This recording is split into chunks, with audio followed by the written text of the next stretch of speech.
Do you know where you are going? Eh? Do you know where you are going? Eh? Do you know where you are going? Eh? Do you know where you are going? Salutations and good vibrations, family. I hope all is doing well. Welcome to another session of Tassetti's Soul Family Conversation. And this is part 3 of the 7 pillars of society, dealing with education and religion. Where we discuss our cognitive thinking, our history and culture, traditions, understanding our path forward, and our decision making to become one people into moving into our divine destiny. As we move forward in this construct we call the United States, a fabricated society that you must understand to its core to be able to prosper and move forward. If not, there are many traps and gatekeepers who are after your person. Life moves at a fast pace, and you must be cognitive and aware of what's going on and be conscious in present time so that you have a particular awareness of what's going on around you, within you, and above you. Much of our history, many of us have forgotten or were never told or never knew that there were Africans here before the Europeans arrived, before the Native Americans came over the Bering Strait from Russia. We were here. We were living in the southeast of America. We were displaced through social engineering and placed on the outer islands and sent to other parts of South America so that we would not be in our own homeland, but some survived. To further your studies on this, you can check on the history and culture of the Amerindians. You will see Native Americans with afros. Well, before we get started in today's topic, I'd like to welcome and say thank you to our sustaining members, those who are permanently in the Tassetti family and have subscribed and been with us since the inception of the channel. I thank you from the bottom of our hearts. I would also like to say thank you to the visitors who are passing through and happen to have stumbled upon the Tassetti Kingdom. And what we talk about here deals with our history and culture. And not that we hate anyone, but we love ourselves. Sometimes you must not like what's in a person, not the person themselves. And many of us have been taught by a system and programmed to think the way we think. And this channel is to challenge those thoughts. And last but not least, I would like to thank the new members who have subscribed and are now part of the Tassetti family, and would like to thank you and welcome you to become part of the foundation of what we do here, understanding who we are, where we come from, our history and culture, from here back to Kemet, understanding that we touched every continent on this planet, and understanding that at one time we were the only people here. Today's topic is dealing with the 7 pillars of a society, in which we would discuss each one to give a clearer understanding, to use our cognitive thinking, profound thinking, and decision making to understand what we're dealing with here. When dealing with a society and trying to construct something that most people call civilization, which we invented, you must have foundations in which you build your society on, and structures of industries in which you control to manage and manipulate and social construct the society in which your people will live. Understanding that we were here before civilization arrived from Europe, we had already constructed a society here in the Mississippi Valley Basin, as well as in the southeast and east of the United States. So for the societies to continue here, they had to deconstruct and remove all of the people that were here before they can institute and initiate and install their society of the construct we live in now, which is their fabricated, instituted matrix or construct. This society is built on the rules that balance the levels of power through naturalization. This society is not benefiting majority of the Native or African people. We live in a tribal society, which we live in neighborhoods and villages in which we interconnect and work together as one unit. This society is built to break down those neighborhoods and industries and cause us to compete against each other so that you do not unify. And the only unification is under the banner of this construct, which helps the people that built it. Anyone else cannot unify. Everyone else is subordinate to the system they create, which benefits their societies. This is also a society that is built to retrieve and take the inventions, ideas, and creativity of other people. For those who have created this industry can apply monetary value and create it in mass quantities and not compensate those in which they stole the ideas. And many without the society would not be able to compete with the natural people and with the indigenous or African people's creativity on an equal and level playing field because the competition will be too great. They need this system to give them the advantage to keep things balanced. Now to get started with part 3, which is education and religion. These two parts is where our hole was dug the most when dealing with our problems and functioning in this society. Education and religion are two obstacles we need to overcome if we are to surpass and become one people with our own destiny. To start with education, when you're living in their construct, they control the curriculum and information which you need to understand and learn. They grade you on understanding their history. They grade you on understanding their perspective of their reality in their construct. So at this point, you are learning nothing about your history except what they give you, in which I tend to push us to be autodidactic. The term autodidactic is a term used which means self-learning or learning of self. And there's no way they're going to create black geniuses when you're living in their construct. They're only going to give you enough information. They're going to teach you enough curriculum so that you can go out and work for them, so you can do their bidding, and you will only learn as much as they want you to learn. So in this particular aspect of understanding the educational part of the construct is working exactly as it's designed to work.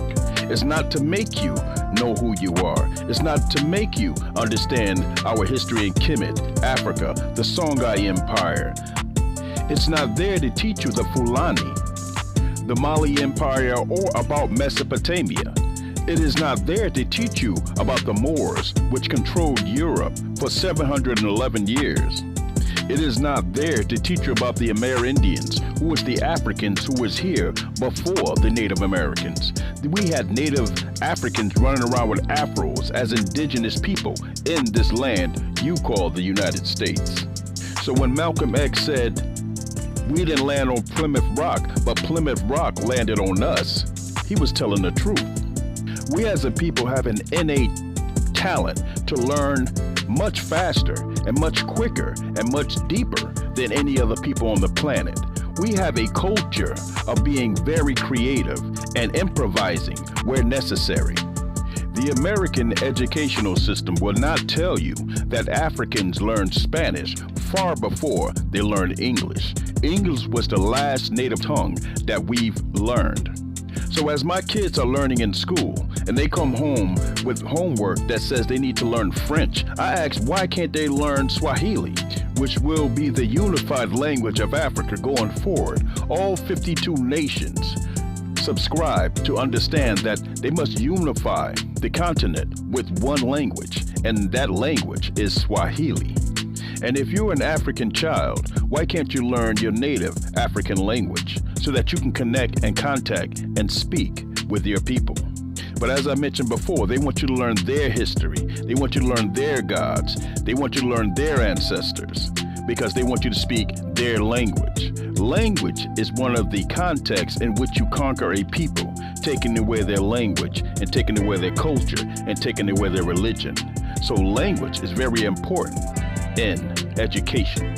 So if you have kids in the suburbs, which are descendants of the French, which are the descendants of the Italians, learning French and Italian, why can't you have the African kids who are descendants of African learn Swahili? So for us to prosper moving forward, we must not count on the public educational system because it is pushing an agenda that is a European agenda. We are Africans. We must learn our culture, our history, going back from now all the way back to Kemet and before, which is the Mali Empire, Timbuktu, and the areas in which we had golden ages and kingdoms that was best for our people. So this pillar of education is very important in our community, and we need to build our curriculum that will help our people understand who we are, our greatness, our holidays, our best times throughout history, and what we've created, as well as what was taken from us, as well as what was done to us. This is what we need to educate our people and our children on. Let them grow up and learn to be kings and queens, majesties, royal families. This is the lineage and bloodline we come from. When you come across a black person, ask them, what do you know about yourself? What do you know about your history and culture? What do you know about the Mali Empire? What do you know about the Songhai? What do you know about the kings and queens that is in the lineage of your culture? What do you know about yourself that connect you to celestial bodies, which connect you to an energy in which your melanin is the key that opens a power source that bring you to deal with the vibrations and frequencies that no one else can connect to. You have that key. So when it comes to this world, don't look at it as though it needs to educate you. You need to get with a brother or get with a sister and educate yourself on your history and culture because they will not teach it to you. It is not their responsibility to teach you that you are a king or a queen. It is not their responsibility to raise you up where you need to be. It is your responsibility. Learning our history and culture is one of our weaknesses as a people, and this is changing at this moment. There are 13-year-olds, 14-year-olds, 15-year-olds who are learning their history and culture and becoming geniuses on who they are. And they are part of the generation that will not be manipulated by these low frequencies of 440 hertz being hit on our people. They will be part of the generation who will rise. Now, the second part of this part 3 session deals with religion. And this is the twin of education. To explain that, religion takes your history and culture and throws it in the trash and teaches you others' history and culture, other people's ancestors and history. It takes your family members and your history and culture and place other people's face on your people. It hits us hard because we are a very spiritual people, and some stories have been fabricated, and we take it to heart and hold it till our soul because we are that type of people. We are a world-renowned spiritual people. We not only talk spiritual, but we actually show you we're spiritual. When it comes to actually exhibiting spirituality in a person, we get the rhythm plan, which is a law of nature. We get energy going, we get vibrations jumping, we get frequencies going, and the black person will jump around as though he's part of that frequency, energy, and vibration. If there's any way you wish to control Africans or black people, it is through religion, because we take it to heart. We worship like no one worship in this world. But if we are taught and miseducated, we can also be misled through religion. These two go hand in hand. Education needs to be raised, in which our spirituality will be raised. We will understand that religion is relics and rituals that deal with doctrine. Spirituality with the Creator is a direct connection that you give your energy and receive your energy directly from the Creator. You do not go through a third party, fourth party, or fifth party. And there is no chance you will leave your energy and spirit at an altar, understanding that altars are portals and gateways to other dimensions. Why would you leave your energy at an altar to give it to something else when you can receive energy from the Creator through that same altar by meditation? Prayer is another term giving to beg. Prayer is giving your energy up and giving it out, expecting a return. Meditation, you are going directly to the Creator and pulling that energy, frequency, and vibration into yourself to where God lives. Understanding the frequency at which the mind works, which is 13 hertz. Anything below 7 hertz, you go into a deep sleep or meditation. Anything between 7 and 8 hertz, you are in a meditative state or hypnotism. Prayer does not go low enough to reach you into consciousness or meditation.